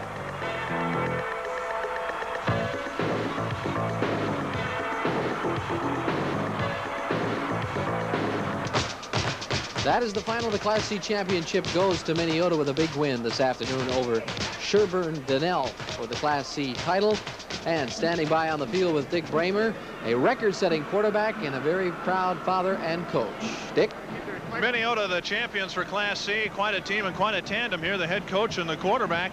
Gerhard, you were telling me before that you thought coming into the game there was a possibility you might be able to score quite a few points today. Well, we pass a lot. This is ideal conditions to pass, and I thought we had the team speed on them that would get our receivers open, and I think that was very obvious today that we could do that. Away from all the celebrating, I saw as the trophy was being passed around, you gave the kid over here a pretty good hug. Yeah, he had a great game. He had a great season. He's had 2 seasons back-to-back that have been just super, and it's fun. It's fun for all of us. Fun as a dad and fun as a coach.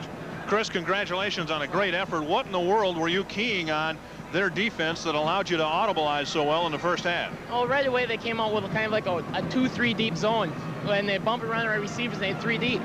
And then they had only 1 linebacker, so there's no way they could stop the slant. So we did for a whole drive, our 1 drive, and then as soon as they started trying to change the defense, as you know, if you're going to do something you're not used to, you're done.